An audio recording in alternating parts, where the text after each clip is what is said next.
Hey everyone, it's Book of Katherine. So I am taping this in here for the first time because my husband is sleeping in the other room and there's not really anywhere to tape it without waking him up, if that makes sense. So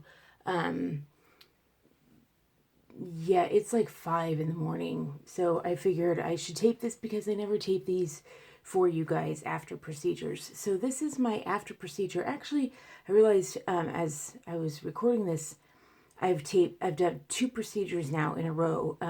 I did my MRI on Friday, and I did yesterday.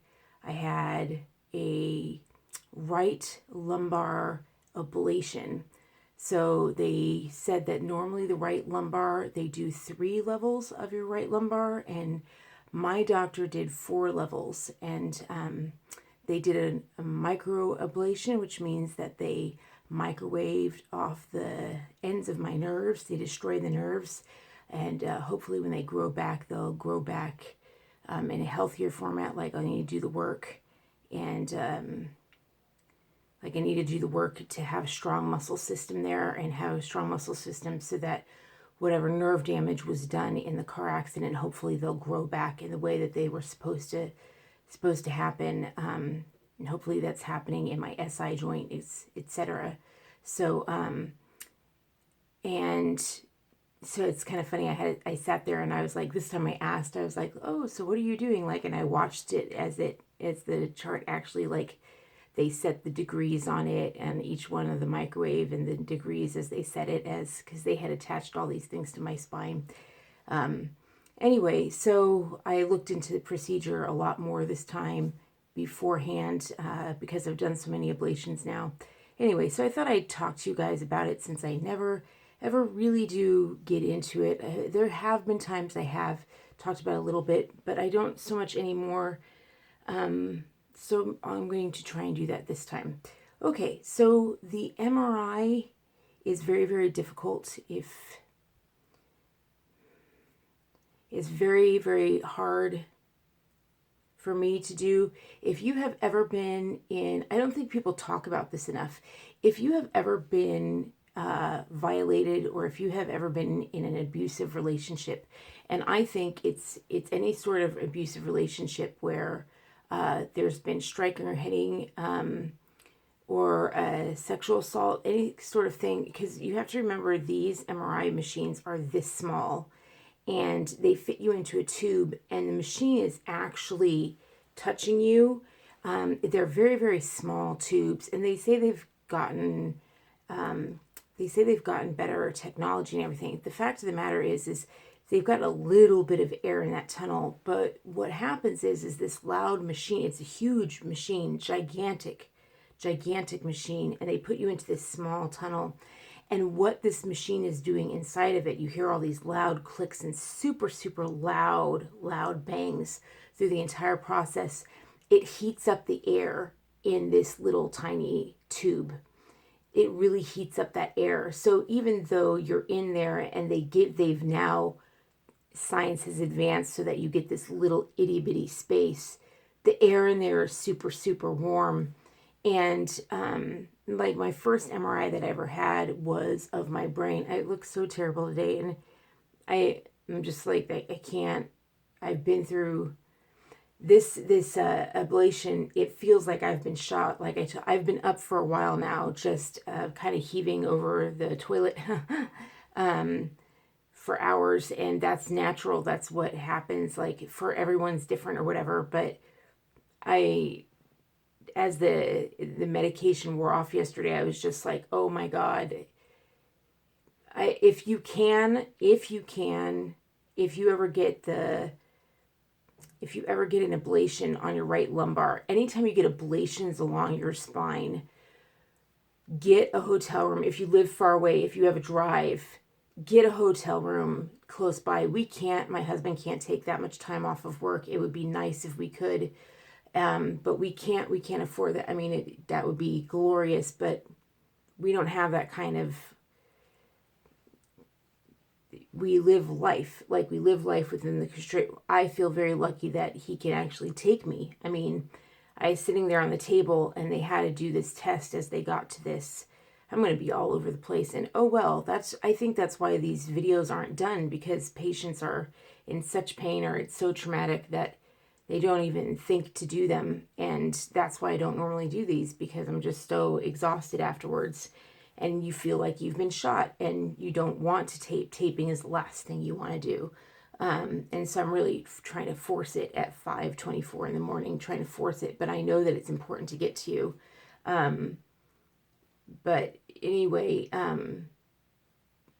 yeah, you kind of feel like you've got, like, I can feel it, like, right, I can feel, like, I can actually show you, like, here, like, I can tell you, like, the first one's here, like, I know that they hit me here, I know that they hit me here, I know that they hit me here, and I know they hit me, like, right there in my spine. I know that's exactly where each one was. I can be like, it was here, it was here, it was here, and it was here. I can tell you exactly where it was because it comes straight through the front of me. And I'm like, oh, I feel like I've been shot in all those areas, which is actually better than when it first happened. That's an improvement. When I first had it, I first had an injection and the steroid and lidocaine, and then they did another injection. That's usually how it goes. They do 2 injections to see how they go and how you handle it and if it's a success. And then the third time they do an ablation. At least that's how they've been doing it in my hospitals, in these advanced hospitals that I'm in, that I finally got circulated around to. When we got to the East Coast, we were bounced around numerous hospitals up and down the East Coast. And we finally bounced to this one hospital that's very far from us. But sometimes that's where you have to go. So our hospital is, like, I think 2.5 hours away from us, and I wish we could just stay there. I really highly recommend, stay. That's the other thing, is that the hotel rooms are extremely expensive where these hospitals are. I mean, they're hundreds of dollars a night because these hospitals are all in these super, super, all these hospitals. I don't know. I haven't really researched, like, what other, my doctor is in an area that, just like every big city is, they have ghettos, and then they have, like, super ridiculously liberal hospitals and education centers. And so then all of the hotels are, like, super, super expensive because the university system makes so much money, like, professors make so much money. And the students come in, so they just rake the parents over the coals. Well, patients have to deal with that. That ends up putting everyone who stays at a hospital, like the patients and their families, we have to deal with the backlash of all the things that the universities are doing. These great liberal universities that are making so much cash and so much money. Well, they raise the hotel rates around the area, and then as a patient, you're screwed for just miles outlandishly. And so it's just, it becomes like, for a while we had to do that. But now we have come to the point where, for a while we did that. That's part of what your support did, is paid for those hotel rooms. But if you remember, that's also at a time that it took a lot for me to travel, and I was doing fewer appointments further apart, if that makes sense. Now I'm not doing that anymore. I have gotten so much better. And I should have said that to my doctor yesterday. I mean, that's the thing, is look at what I've done. In 1 week, I did an MRI on Friday, and I went in and I did a procedure on Tuesday. That was not my life, you guys. My life was like trying to get to a doctor every 6 months. When I finally got to this doctor, I was barely getting into someone every 6 months because I couldn't get out of the house. Every time we scheduled somebody, I would just be having some really bad episode and we couldn't move me. I was just like, so bad that we couldn't move me out of the house. We couldn't even get me into a car. And this is night and day, just night and day. I was telling my doctor that yesterday as she was doing the procedure. I was just like, you turned everything around. And one of the things that she did, the first thing she did was immediately she put me on a new medication. And that's one of the things that they train people to do. The doctors, they always flip through your chart and then they say, what medication can I put you on? That's the first thing that they do. But you have to understand at the same time, they're trained to be as non-invasive as possible. They always say they're trained at this point in time to be like, never ever invade. Never invade the body. That's damaging. The insurance companies have trained doctors today to be like, never invade the body. There's a risk of infection. Except that today the risk of infection is so, so low. They have it so, so low. And it's also up to the patient. In my opinion, I think the patient should be offered all range of things, especially when this opioid crisis is going on. The next pill is not always the best thing. And my chart was so long. Well, what was amazing is that what was funny is that one fellow was saying, I think they need a procedure. Like they were just like, I think she needs a procedure. And my doctor was like, I want to put her on this pill first. What was very interesting is that the pill was an and I was just like, well, I don't know which one to go. I didn't really want to go with the fellow because I learned to not trust students or whatever. And I think that's ironic now. But the fellow actually, I've never seen a fellow actually fight with a doctor before. And that was the first thing when I got to my new doctor. And, but I look back now, I used to be upset and be like, well, why didn't they give me the procedure? That would have been better. It turned out that was my big turning point, was procedures. But I look back now and I'm like, my muscles were so degenerated, like not degenerated, they were so locked up. I hadn't degenerated yet, but at the point they were all locked up like this. My whole body was locked up, and she gave me an anti-seizure medication. Like she gave me some kind of something that was for anti-seizure, because I was like this all day, like in a fetal position, and she unlocked me and I started kind of like moving again a little bit and stuff. But then other stuff unfortunately happened and cascaded, like my lower back went and other stuff was going on, and I just kind of deteriorated or whatever. But that kind of unlocked a big key, was knowing that the anti-seizure. And she also said, you need to get into somebody with a full spine. We try to find somebody with a full spine.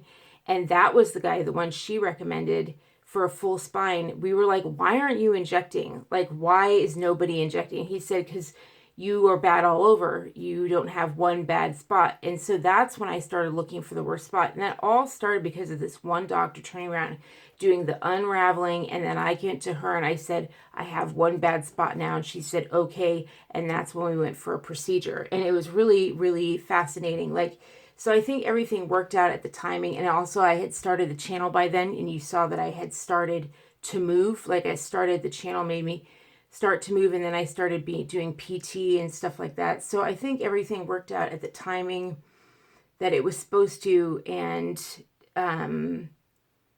it showed some real foresight, I think, with the episodes, knowing that I constantly shake now, that's always in there. I think it shows some real genius of thought that my doctor, I mean, she's written books and everything, and that my doctor has, I remember when we left the office saying to my husband, we found a doctor who listens to us, that wasn't following a script in her head. She sat there and she had me get up and move in front of her. We hadn't had a doctor do that yet.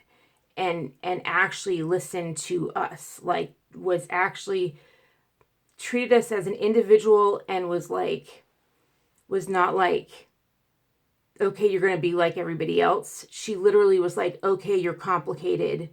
Let's open up the possibilities of everything, which is so true, because every one of us is so different. We were on the table, right? We were on the table yesterday, and I was on the table, and she had a student in with her learning. And so there was another fellow, and he was working on me, right? So it's kind of great, because the room is always filled with a variety of ages. There are young people working on me, and then there's like a middle age that's doing the nurse tech and everything like that.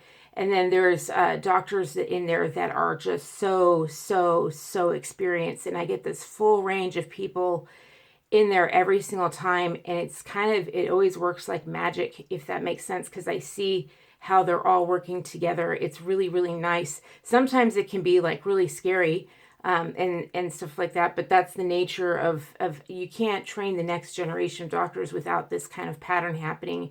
And these procedures I'm doing, I really understand now, are the cutting edge. They really are the cutting edge of science. And part of that is insurance companies, I think, are holding it back. I mean, how many people in a wheelchair could use this thing of, because I get my right leg back. I mean, and that's the thing. If you notice, like, look at it. I mean, I can just stand up. Doop, I'm up tall. I don't know if you can see that. Like, I mean, look, I'm just up. I'm upright. I'm not hunched over. And I was really hunched over. Like I come out, every time I come out of these things, I feel like I can see I'm at a new level. I feel like I gained 12 inches and I'm like, ooh, new perspective. Like I see overboards because I'm actually pretty tall. I'm actually pretty tall. So I've kind of scared some followers. Like when they meet me, they're like, you know, that I'm taller than they expect me to be. So, but you know, but it depends on when they meet me. Like if they're meeting me when I'm hunched or when they meet me after a procedure and I'm like, ding, and stuff. So it's really, really funny to see the difference in like reactions when people meet me. So, but anyway, that they were sitting there working on my back and, my doctor asked for a different perspective on my spine, on one of my lumbar spines, a different aspect. They had what they have to do is they have to take an x-ray of your spine, right? And then they watch the x-ray as the needle goes in. They take a needle and they go into your spine. Now, if you've ever looked up, like look up right lumbar blocks or right lumbar ablation. If you look into it, you've got this right lumbar spine, and then you've got these big bones in the middle, and then you've got these little tree branches that stick out. And they're going after these little tiny tree branches that have this little tink on the end, this little bone like tink. And they're going after with this needle into this tink. That's what they're going after, you know. So when they're going in there, they're taking this needle and they're like aiming. And as she said it, she's like the Scotty dog. We're aiming for the eye of the Scotty dog. We're aiming for the eye. We call this and we call this because of this. See how it looks like a little dog? And she's like, this is the eye. So we aim for the eye of the Scotty dog. And oh gosh, I hope I don't get in trouble for sharing that. But she's like, and we go in for that. We go in for the eye of the Scotty dog. And so she's like, all right, so we want to get but before that, she's like, I want to get a film of this. So as they were doing the x-ray, she's like, the x-ray was looking over like this, I think. And she was saying, okay, now I want to get a film like this or like this. She wanted the film tilted just a bit of the x-ray. She asked the x-ray because there's this huge x-ray machine over you and it can move all sorts of ways. And then they have big pictures of the x-ray machine around you. And so, and the guy who was working on me, the fellow that was working on me, and I know when people are really, really smart, when they're really, really good at what they do, sometimes they can take stuff like that, like they did something wrong, you know, and I understand that impulse. And they're like, well, that's the way I've seen it in every textbook. Like there's a reason he had it set up that way because he got it all set up before the doctor came in, the bigwig, the one that's like giving him his grade or whatever, you know what I mean? And so he's like, well, that's the way I've seen it in every textbook and every doctor and everyone. That's the way I've seen it done in everything I've ever seen. And I love my doctor because I've now done a lot of procedures with her and I've heard every single person's different. She's the only one that stayed the same through all of them. I've had a few nurses that stay the same. I get them every once in a while traded out. They stay, but they rotate in or whatever. Like I wave at them now, like when I come to the hospital, I'm like, hey, like I know the nursing staff kind of well now. I know their faces, but I don't always get them in the room. But the fellows always change. The majority of the people in the room always change. So I'm used to all their different reactions to my doctor, who is so experienced and such a genius. And I've actually said in the room before, I've actually been like, do what she says, man. Like I've actually said that in the room. Like I actually did that just once, but I was like, it's this, and I said her name, and I was just like, it's this doctor. Like, when this doctor says it, you do it. Like, I was just kind of like, you're with the best. You're with the best. Like, you're with the best. Like, it's this, don't you know who you're with? Like, kind of bow down. Like, why are you questioning it? Like, bow down. You know, and people kind of laugh. Like, I was just kind of like, why are you fighting, dude? Like, why are you fighting? Just, you're with the best. And maybe it's because they're women, or maybe it's because there's an ageism thing going on. But that happens every once in a while where the fellow's just like, they argue over things like needle sizes, or they argue over things. And I'm sometimes I'm in honest amazement, because I'm like, this person, this doctor has just radically changed my life, clearly has radically changed other people's lives. I went for around the bend for 7 years with zero help from doctors. Were just like, who knows what to do with her? Who knows what to do with who? And I just went, and I was just like this exploding carcass of a shell of a person. Just went from this amazing person with businesses and life and going 24/7 and traveling the world, and just this like, flashing lights personality, to bam, never see daylight. Trying with all these doctors, like losing levels of mobility and losing outdoor and losing interaction with the real world. And then finally, like, boom, just nothing, to where even interacting with my friends was getting very difficult, and we had to limit it to very, very short interactions a day, because it would cause stuff. It was just bad. It was really bad. And she turned that around. And I'm kind of like, and there's a reason that there's books and stuff by her and stuff like that, because she is so, and that she teaches at the places that she does and stuff like that. And it's very hard to get into, like the availability. It's hard for me to get into these procedures. It's so hard to reschedule and stuff like that. Like when I put it off from December, it wasn't until February, mid-February, I got back in. Like I was like, let's put it off a few weeks. No, we got to put off like 2 months. It got put off because they're so, she's so desired.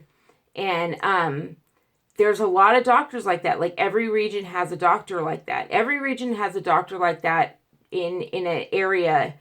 And so when you get educated by them, I'm just like, oh, listen. And so this guy wasn't like that. He didn't get an argument. He was just like, this is why I did that. You know what I mean? Or whatever. And she's so great. She always handles it so great because she's used to it. Like, and I am getting used to it. And she was just like, like she didn't respond. She was just like, she just heard him out and then was like, well, it gives us a good look at this. And they switched the slide and she's like, see? And then she starts da-da-da-da-da-da. And in my head, I'm thinking, yeah, in a medical science book, they're going to tell you something from straight up is great. But in reality, everybody's spine is curved differently. My spine has this huge U in it. My lumbar spine is this massive dip. And I have to get pillows under it all the time. And yesterday, I didn't get as many pillows as I should have. I really should have got more pillows underneath my dip. I have this huge dip, and I used to have problems with it in the sports that I did. This huge dip, and actually, in reality, anyone who has a broad kind of chest here or whatever, like I have girls, right? It turns out I read this one amazing book by a French lingerie thing. I think I recommended it before. But they actually say, like, if you have, because of how heavy girls are, like if you have a size D, it's like something like 30 pounds. That actually makes you adjust your back and makes you tilt that lower back in. So then that makes you curve. So, and the thing is you develop at a young age. So as your skeleton is developing, you're curving that lower back, and you can redevelop it out. They say, oh, you can't. No, you can, but it takes a lot of training. And that's what I'm having to do now. Like I'm having to really train the muscles to shove my spine back. But I have a big curve in there, like a big curve. And you'll notice a lot of girls, men with large chest or whatever, it's because they're trying to hold it up. And girls with large, they'll tend to have some kind of a curve in their lower spine because they're trying to keep their chest up so that they can keep their head up. It's this whole balancing thing with your body. And so I have it. Well, then that doesn't make, when you're putting the thing film straight down, that's not going to look at the lumbar thing the right way. You have to, like, every spine is going to be curved and different, and you have to, like, check it out. And I mean, I don't know anything. I don't know the training and everything like that, but I was kind of like, when you get into the thing, and no, that's not true. I did have, and they're not my friends anymore. Like, I've lost contact with them. But when I was, before I met my husband, I was friends with a lot of people in a really high end. Well, I mean, I went to UCLA, so you can imagine all the people I met at the medical center there. But also, further on, I did with another huge medical facility. Amazing work that they did. But I knew a whole bunch of residential doctors there. So I got to see open heart surgery. I got to see some really, really, really amazing, cool surgeries. And so it's very, very lucky, very, very lucky to see that. So I do know some things about doctors and stuff like that. And it's true, like once you learn all these things, then you get into the field and you're like, I know nothing. There's studying and there's what you hear, and then there's getting into the room and doing it. And you kind of feel like, crap, I don't know anything. I have to relearn it all. And there is that kind of, and you gotta like, it's hard. It's not easy, but it's fascinating. Like, I love the human anatomy. I love it. Like, it's such a passion for me. And you know it when you meet doctors who are like that, when they love the fact that each of us are such an individual, that they love, like, they're curious about what the next problem is going to be because they want to solve it. They know everyone's such a unique individual, that they're going to find some weird, interesting problem that the solution is going to be different for us. And I was a very different solution. I am very, very complicated. And some doctors like that. They like rising to the challenge. And so I had an amazing, amazing team with me. And I also had an amazing team with me yesterday for the right lumbar. And I also had an amazing team with me at a totally different hospital, because of driving distances. We try to keep it as close as we can for my MRI because I had to go under. We did still have to go far, but we try to stay as close as we can. And an MRI, I don't need any of my doctors nearby. So I just go to the nearest hospital that has the best facility to put me under, if that makes sense. So, I mean, I've got hospitals like in this whole satellite of areas. So I think people are just like, they never where they're going to see me next. And I'm just like, yep, that's the way it's happened. That's what we've been here for 5 years and we've been sent everywhere. So I don't think there's many hospitals, within a 3-hour radius that we haven't been to or will be back at. Honestly, again, we'll be probably back there either for my knee or be back there for something like, and so anyway, so we did good. I had an amazing team on Friday for putting me under, but there's so many things that go wrong with me with that because my mouth is extremely dry. Like even now, like I'm struggling with dry mouth and dry throat because I haven't had any water with you guys, and I'm 30 minutes in and I'm really kind of starting to freak out because it's getting really dry back in here. Because my medicines, it makes it really, really, really dry. Well, what happens is when you do an MRI and you're going and under, I have to go under because when I get in that really, really tight spot, not only do I get in that tight spot, not only do I have the claustrophobic, it not only does it, there's a few things that happen. So number one, not only does it bring back, for me, my trauma. I think any abuse victim will bring back trauma, but my trauma is specifically, related to that. But number two, I shake. You have to be stock still for an MRI. And I didn't understand that I was controlling these shakes. I didn't understand that these rolling shakes were happening all the time because I was always on the go anyway. I was very rarely like, oh, let me relax and find out that I'm constantly shaking. And I'm trying to practice that more, like take a deep breath and let the shakes go. And it's hard, but it's important to check in with my body and let my body see where it's going and see where the shakes are and let them happen. And it's important because when I'm controlling it, there is so much more pain when I'm locking it down. Like right now, I'm lots of stress in my back from locking down the shakes to talk to you. And I'm really excited about going to the Mind and Body Institute, but that has been rescheduled I don't know how many times for 6 months due to things like weather. Like we're all ready to go, and then we had the big literally had what was it, the snow bomb? What is it? What do they call those? The bomb explosions? What do they call those things?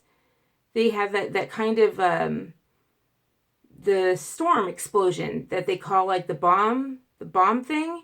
Yeah, that hit like the night before, like some kind of bomb thing actually happened on the dam supposed to go to the Mind and Body Institute. Like that happened. And then another thing happened where they're like, oh, we can only fit your procedure, like, you know, that give you your legs back on the day of the Mind and Body. And I'm like, gee, choose my right leg, you know, skip off a month or go to the Mind. And I'm just like, how do you choose between that? And I'm like, well, walking is probably more important. Like walking is probably more important. Unfortunately, like that's a really hard one to do.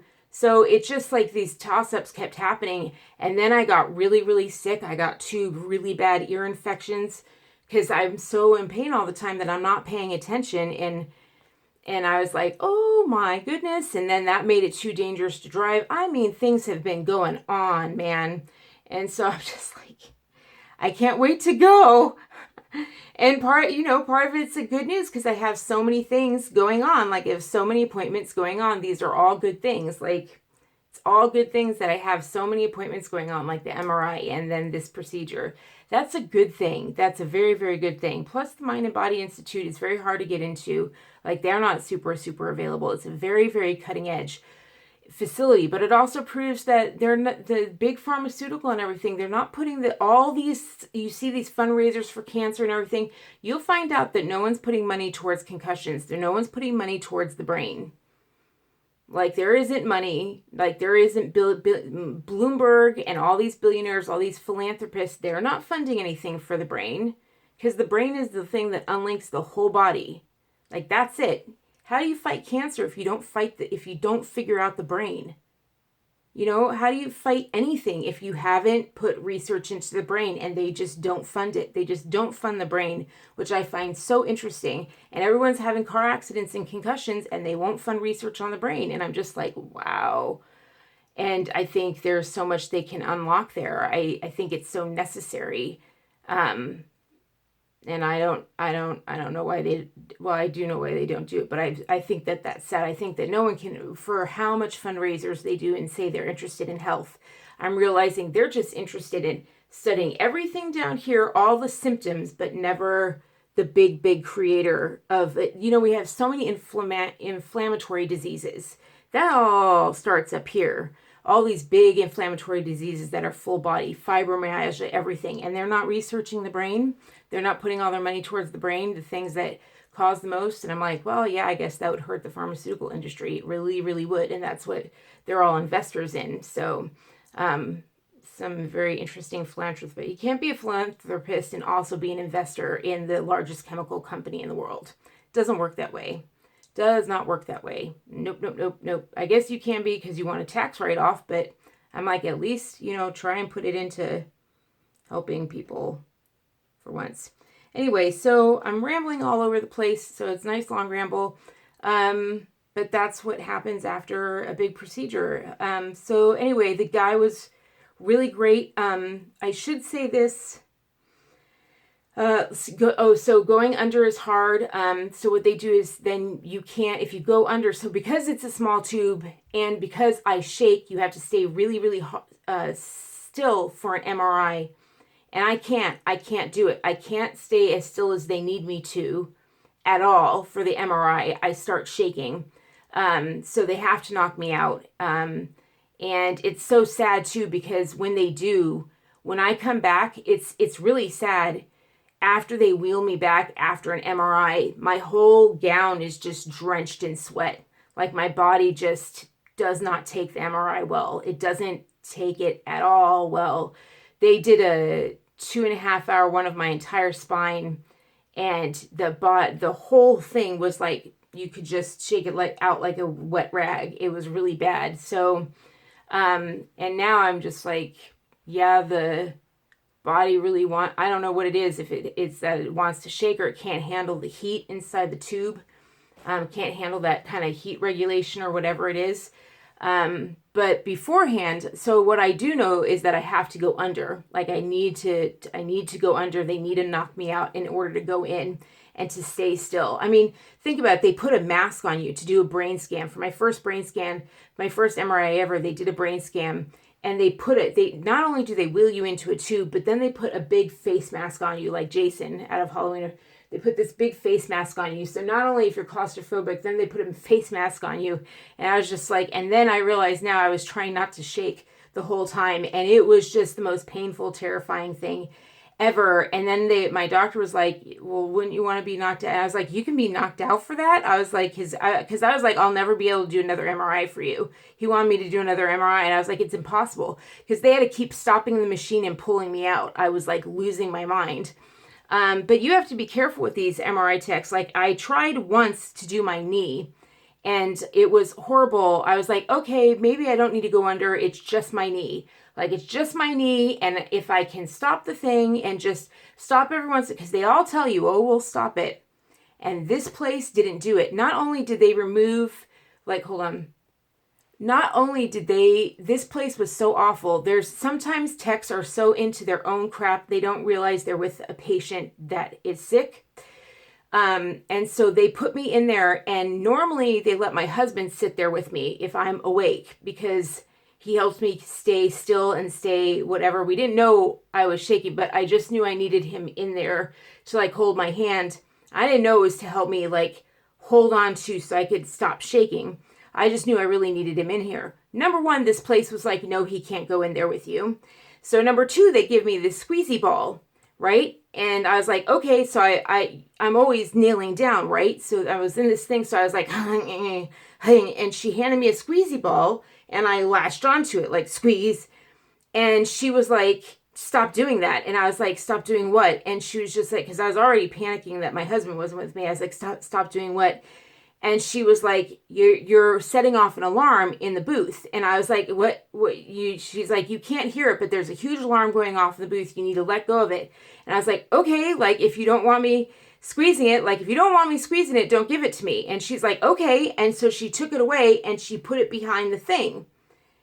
And what she didn't tell me was that was my emergency thing to tell them to stop.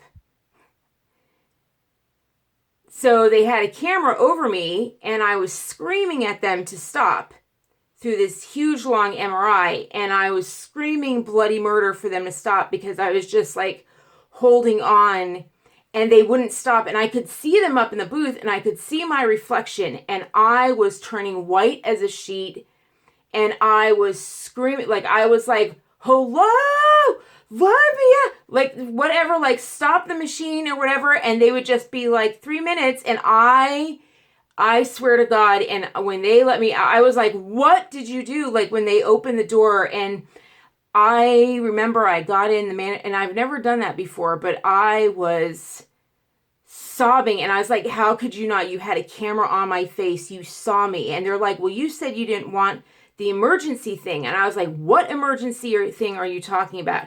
And they're like, the squeezy thing. And I was like, the squeeze toy you gave me? And they're like, yeah. And I said, I just told you if you don't want me squeezing a squeeze toy, don't hand me a squeeze toy. I'm going to squeeze it. If you don't want me squeezing a squeeze toy, I'm going to squeeze the squeeze toy. Like, you saw that I'm panicking. Like, you know what I mean? Like, I was always going into a panic, and I'm just kind of like, and then, so they're like, they freaked out or something. And I don't remember how it happened, but a manager came in, and apparently it was against regulations for them to take away the emergency thing that like alerts them to stop things. Like, number one, they're never supposed to take that away from you. But she was just so upset that I had been squeezing it. Like she handed me a big, she's like, and here, and I just was like, clank. Like, I was so like, you know how I am when I stutter. Well, maybe you don't know how I am with I stutter. But I was already like in a stuttering mode. Like, I was already stuttering. I was already in pain. And so I just clamped it. And she's like, well, don't clamp it. And I was like, well, if I was like, I'm going to clamp it. Like, I'm going to clamp it. Like, and she's like, all right, well, then I'll remove it. And I was like, oh, okay. Like, and then she's like, all right. And she said, if you need anything, just say something in the mic. So I didn't know that there was anything else that I was supposed to do. She said, we can hear you. And so that's why I screamed. And they still didn't stop or anything like that. And the manager came in. And so, I don't know, you add all that on, the my history of trauma, my history of abuse, my history of thing. And I don't know why I didn't just climb out of there. Like, I wish I could. I think I wasn't able to. Like, I'm not mobile enough to actually climb out of there or whatever. Or if they do big loud clicking or whatever. I don't remember what it is. But I know the texts were just thinking this thing of like, these patients can handle it. They can sit there for 45 minutes. They think that they can't sit still. They just don't. They always want to stop, and we just can keep going, and it's just in their head, and it's just a mental block. And they found out afterwards, like, it was so, like, I couldn't, I was a pile, I was on the floor, I was heaving, it was a huge, and what they didn't understand, what we didn't even understand, was that I had this constant shake. Like, I had this constant shake going on, and I needed these breaks in between to allow the shakes to kind of like have a bit of an escape and let some of the shake and let some of the pain go and move a little bit. I needed time to be like, let myself shake, let the pain release, and then get back into position. And I really, really needed those breaks, which they always promise you'll get. And then the texts just decide to run on through. They don't assume you have any health issues. You can tell them you have health issues. And then the guy got pissed that they didn't let my husband go back. Apparently that's also allowed. So the bad things can happen with these MRIs. Bad things. And I had nightmares for nights. It was awful. It brought back all this abuse. Like, all this trauma came back. It was really, really bad. And I was just like, I'm never, ever, ever, ever, ever, ever, ever, ever, ever, ever, ever going to try and do an MRI without going under again. I understand that going under is dangerous and everything, but even for a knee, I'm going, and let me explain something else that you may not know with MRIs. Like, an MRI, for me to do that, I had to do an open MRI. For me to handle it so that I could go in and then it does this. That's called an open MRI. That's where they don't shove me into a small tube or whatever, where they shove me all the way in to get my knee. I did an open MRI, which so half of me was sticking out and half of the leg was sticking in. That's called an open MRI. Open MRIs already don't take a good picture of your knee. Like, there are several different types of MRIs. And if you try to take one that protects you somewhat and leaves your head in a headspace or whatever, they don't get as good of an image anyway. So when I get knocked out and I get a normal, they get to put me in the best imaging thing, the tightest, smallest thing. They get the best imaging as it is. And that's what happened on Friday. I got a brain MRI and I had to get a special one. This was the one for eliminating MS. My neurologist does not think that I have MS. I know why people would think that I have MS. I mean, sometimes I even get freaked out. I can tell when it changes a half temperature. Like, I know when the room has changed a half a degree temperature. I'm very, very sensitive to light. All my entire house has windows either boarded up or big filters on them. I mean, there's so many reasons why people would think that I have MS. My shakes are getting worse in a lot of ways, it seems like, or it feels like. But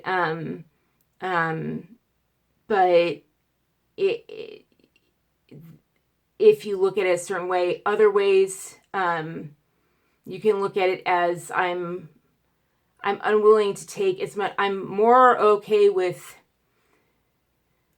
active now than I was. And also we haven't tried to treat them yet or whatever. Like, I don't know. So how should I put it? I now know that I have a choice between shaking and pain. And I know if I put myself into too much pain, that means more meds, if that makes sense. So I would rather shake than have the meds. So I've also allowed myself to just kind of shake more often than force myself to take more meds, if that makes sense. I don't want to take, I've kind of balanced things out now, if that makes sense, like to try and lower my intake on certain things. Because I'm a dancer. Dancers and athletes don't like taking that stuff. It does not help you in the long run. And I'm excited about getting treatments where, like, there's a treatment that we're looking at. I'm going to ask my doctor about. I think it's ketamine infusion.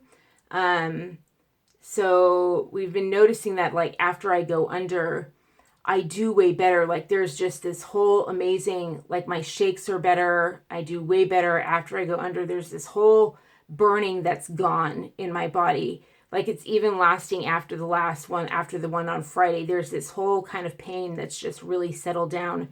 And that also happens with steroid injection. Like they said, it didn't make sense. The steroid injections didn't make sense.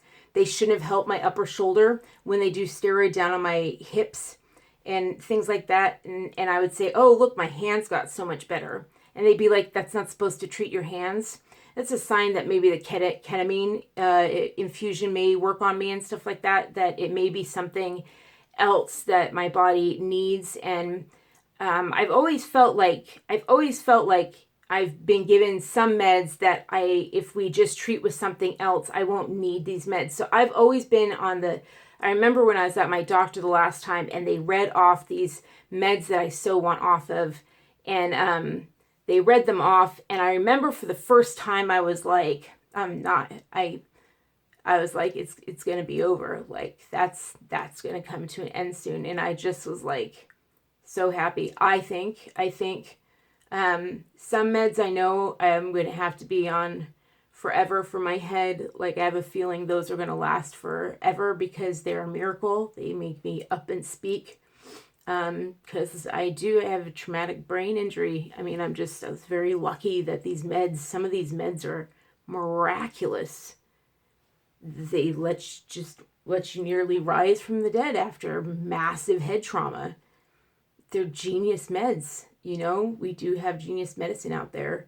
But there are other things that I feel like, these are genius too, but I really would prefer to do something with less side effects, if that makes sense, and safer. So I'm really excited. And maybe it won't, because I'm having things are getting way better as they are now, but I just think that there are some things coming in the next year over the horizon. Next on the shelf is going to be the left side. We're going to be doing the left side of my lumbar. I actually told my doctor yesterday, I was like, I get frustrated with my left leg now. Now that I see my right leg and what it can do, like after I get the procedure, I get frustrated with my left leg at times. Like even today, they wheeled me out on the cart, right? And my right leg was just like flop. And my left leg was like think. It just doesn't move. It's still stiff and like think. And my right leg was like flop on the side. And I was like, my stupid left leg, it's still stiff and like ding, and I was like, I'm so glad we're doing the left side soon. So I hear my husband's alarm. That must mean it's 6 a.m. or something like that. It's time for him to get up and get in here and take the shower to go out in the morning. But I wanted to give you some sort of thing after my procedure and tell you something about it. And I'm sorry it's all over the place, but I'm sorry I did just have 2 big procedures in less than a week, which tells you how much better I'm getting. And as a final farewell or whatever, I want to give a major, major, major shout out to the people who donated to make these things possible. Like the insurance companies don't cover this stuff. These are the things the insurance companies don't cover. And like I was saying that if you ever want to start a charity, start it for our veterans in the forces. Because they know that if they ever made this a non-experimental thing, our veterans would be all over this stuff. So veterans have to find a way to pay for this as well, and that would be an amazing charity because anyone who is having trouble with their legs, and that's also, I should something clarify, veterans are the one group of people who could handle the pain of these procedures. These procedures, this is the most painful procedure of all my procedures I've ever had. Like, I wouldn't necessarily say the ganglion impar is all that painful. I mean, there's the numbing medication. And then the SI joint, it starts, the only painful thing is the numbing. But then when they do the injection, you're like, oh my God, I feel so much better right on the table. The right lumbar spine, they're working on your spine and they're digging into it with needles. You feel it. You feel it. And I'm a dancer and I'm really, I'm really, really aware. And also the better it gets back there, the more connected I'm back there. So I feel everything. I give great feedback. That's the good part of it. But the bad side of it is that I really, some people have so much damage that they don't feel anything back there. So you could have damage back there, so you won't feel it. And that's great. I'm unfortunately on the really extreme side where I really, really feel it. But if you're a vet, you can handle it. Like, you're tough enough to deal with it, and you understand how much worth it is. Because, like, I can take my right leg and like kick it around, like I showed a picture of me today, like kicking it up. But there's this huge difference. I went to the bathroom after the heaving and everything, and as I walk back, I'm just like, I'm walking upright. My foot, I can feel my entire foot. My foot isn't dead and it's not curving in. Because as I was leaving, I was doing the laundry. I was putting a laundry thing in before I left, and I fell. I fell again because my right foot was curving in again. I had waited that long, and I was like, oh, I don't miss this. Nope, my feet are turned out again. I can do it. I can feel I remember once they moved me out, I remember I was still wearing my shoes, and I was like, I can feel my right pinky toe. I can feel the outside of my right pinky toe. And my stomach started moving again. Like, I started digesting again. Of course, now I'm heaving everything. But there's all these miracles that come with it. And vets know that that's worth it, to get your digestive tract back, to get your, things get stuck in your right hip and everything. If that's not doing well, I can only imagine what's going on my left side. But to start feeling your foot again, to have feeling in your foot, not have it numb and stiff all the time. There's just nothing, to not have to throw your body to get it to move, or to not have to use a walker all the time, or to use for some people to be using wheelchairs to get this back. And just, of course, the pain being gone. Like, I know today I was like, oh, I can do this project now. And I was like, why can I do this project now? I was like, the pain has dropped so dramatically. There's a lot of projects that have gone away because the pain is just too high in my head. This last month is just, the pain has just been like, and I've been in bad moods and stuff like that. I've had to really control it with my husband and be like, dang, this is not his fault. This is just, the pain is bad. Now that's all like, shh, which is good. All right, I love you. Here he comes. Love you so much.